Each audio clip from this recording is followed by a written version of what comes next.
Hello, this is Matt on the Moon Lambeau channel, and what a delightful little Friday surprise! The court has released the June 7th, 2022 pre-trial court hearing, which was the first one that was in person. And actually, fun fact, Attorney John Deaton was there in person himself, so we got to experience it in a different way. But for the rest of us, we were allowed to call in, and there were only 4,000 slots, which may sound like a lot, but there were only 4,000 slots for participants who wanted to call in, and I called in super duper early. I actually was able to get on the call, and I took some notes along the way.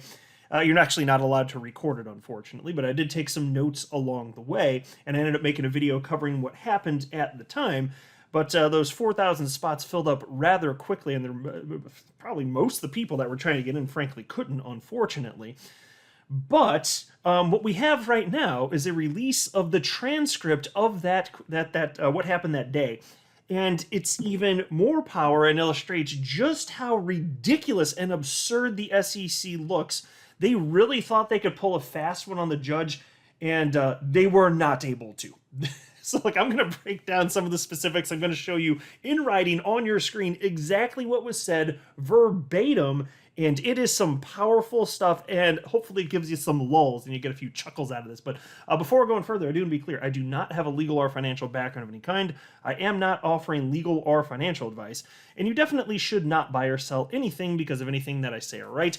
I'm just an enthusiast who enjoys making YouTube videos about crypto-related topics, but just as a hobby and just for fun. First, I want to give a quick shout-out and credit to XRP community member and attorney James K. Filan, as well as John Deaton's crypto law organization. Both shared the transcript, which dropped today. And so what was being discussed on June 7th, 2022? Well, frankly, so yeah, you did have, again, both sides were there. You had Ripple's attorneys, you had the SEC's attorneys. And you know who was speaking most of the time? I'll tell you this, sure as hell wasn't Ripple's attorneys. The judge was there just absolutely grilling the SEC attorney in particular. There's an attorney named Pascal Guerrier. If I'm saying her name right, I'm not quite sure if I'm pronouncing that correctly. But this SEC attorney was getting grilled by the judge because she wouldn't make no damn sense. So most of the roughly hour-long phone call, it had to do with speech directly from the SEC attorney Guerrier, and then a lot of hard questions from the Judge Sarah Netburn, and not easy questions. And this attorney did not do a good job.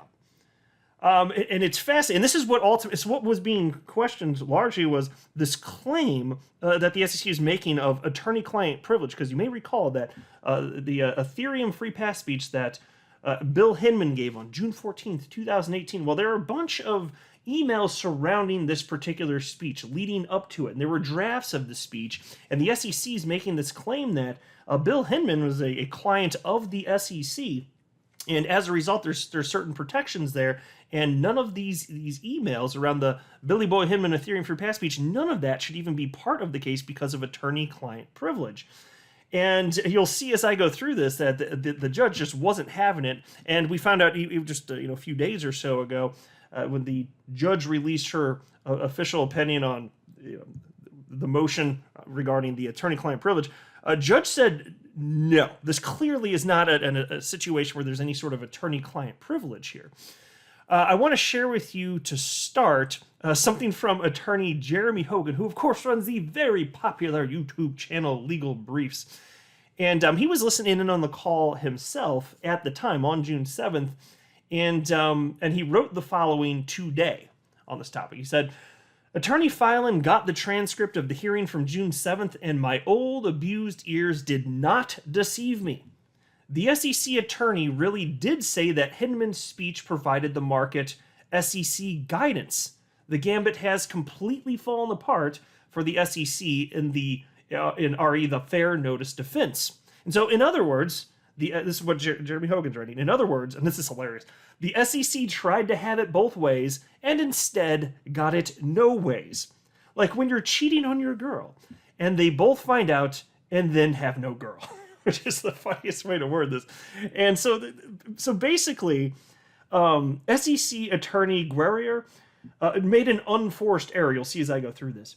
And it's beautiful to see it in writing. It really, truly is. The SEC has held no less than 3 distinct positions regarding the Bill Hinman Ethereum free pass speech, at least the way that I see it. So, number one, they argued that it was just Bill Hinman's personal opinion, not the SEC's personal opinion. That's what they were arguing last year. That was their first stance. It's just Bill Hinman's personal opinion. And the reason that they wanted to argue that is because if it's just Bill Hinman's personal opinion, then in terms of Ripple's claims of fair notice defense, well, there is no valid claim right there, because anything having to do with the Ethereum free pass speech at that point in time, it's just his personal opinion. It wouldn't have been market guidance, right? What's this have to do with fair notice? So you can see why they were doing that when it was benefiting them at the time. But there are some complications that come along with that, because if it's just Bill Hinman's personal opinion, then any sort of emails associated with that should be part of the case. There's no sort of privilege claims that the SEC can make if it's just Bill Hinman's personal opinion. So then the second opinion was, and this came out several months or so ago, the second position that they held is that it was the position of the Division of Corporation Finance of the SEC, but not the SEC as a whole, just one division within the SEC, which is the Division of Corporation Finance. That's the division that Bill Hinman was overseeing at the time. So now they're saying that it was also that division's personal opinion. And then they also said, well, this is what the attorney argued on June 7th anyway. This is the third position. Hinman's Ethereum free pass speech offered direct guidance from the SEC itself. Now, mind you, that Judge Knepper herself told the SEC attorney that the SEC has clearly distanced itself from the Hinman Ethereum free pass speech in the past, which is why this just gets so completely absurd and ridiculous. And there is this tweet, and I'm going to show you the part of the transcript in just a second here, but first I want to share with you this comment from attorney John Deaton, who again, he was sitting in the courtroom as we were all listening, and he was there in person. And so today, attorney Deaton wrote the following on this topic. He wrote, "My favorite part is when Judge Knepper interrupts the SEC's argument reading Hinman acting in his official capacity. What you don't get to see is her facial expression." Oh, I would have paid to see that.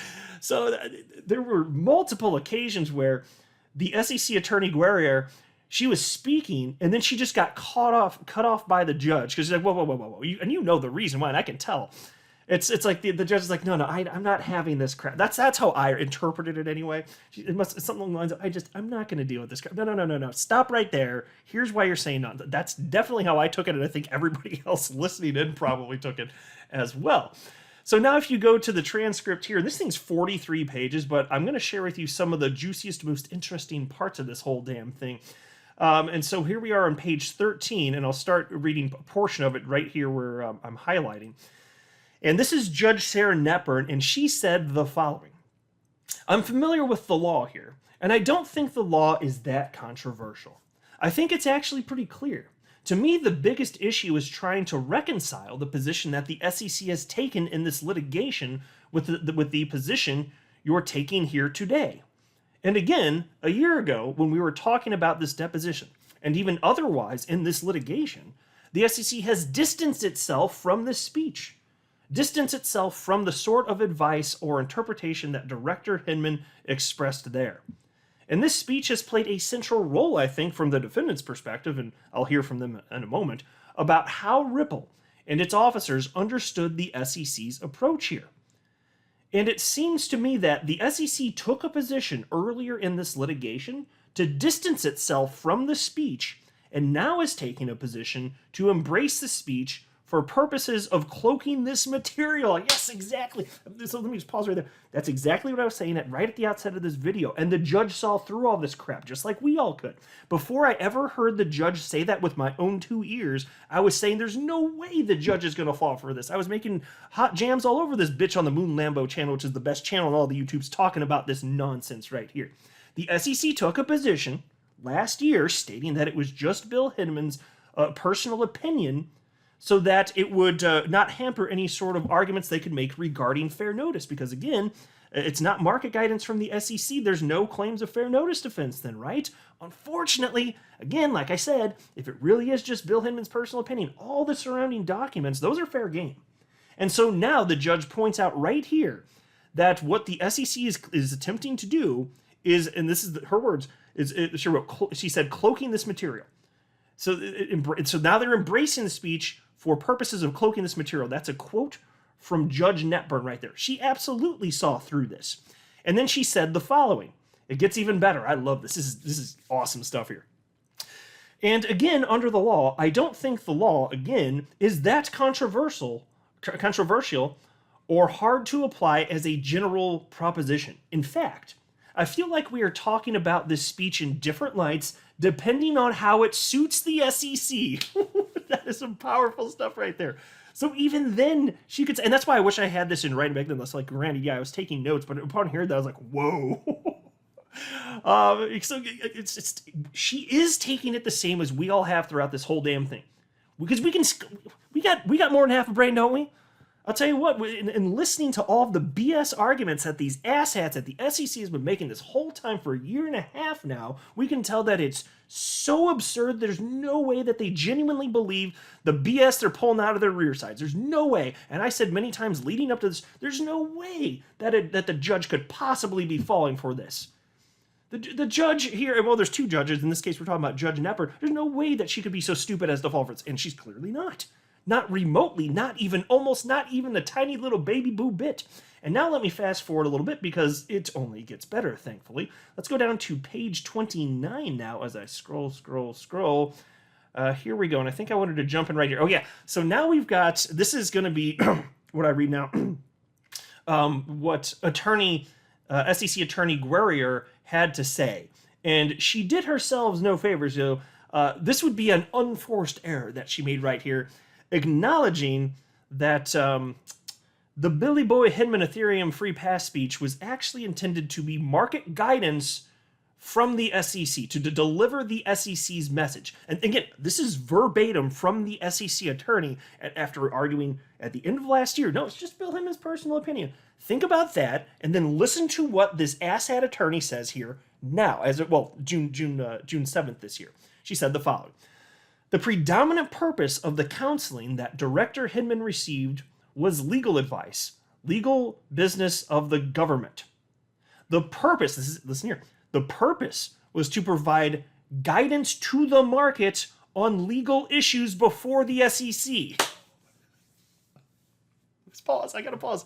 Unreal, freaking unreal, absolutely crazy stuff right here. This is exactly what they were denying last year.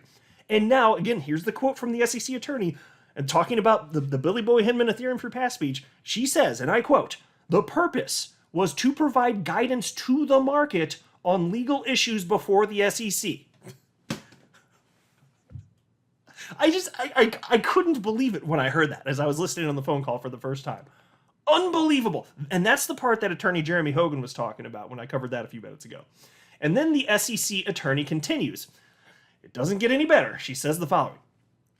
And basically, Director Hinman was giving the market the views of how the SEC would treat digital assets under the securities laws.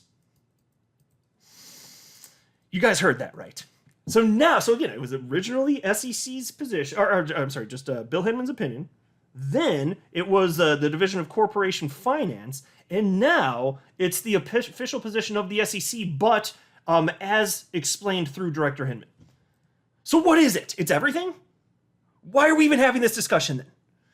And then she continues. She says, so the predominant purpose of the legal advice, and if we can look at the entries that reflect the communication between the SEC attorneys and Director Hinman, it shows that it was purely legal advice. So again, pause. The reason she's saying that is because she's trying to make the argument that there's attorney-client privilege here, as if Bill Hinman, being an employee at the SEC running an important division, is somehow also a client of his employer.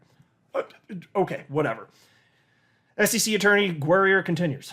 For example, if you look at entries 1 through 23, these are the drafts that went back and forth within Corp Finance. They analyze, Your Honor, the application of securities laws to digital assets. When you look at when Director Hinman sought comments, legal comments, from investment management and trading and markets, there were also the requests for comments regarding legal issues, and those are drafts 24 to 58. I'll just pause and note, I'm just reading this as it is. We don't have access to that stuff. I'm just reading it literally as it is. It's on your screen verbatim. We don't have access to these drafts, of course. That's what we're trying to get, right? And then the SEC asshat attorney continues, and she says, so the predominant purpose of the advice was legal, and the purpose was to conduct government business.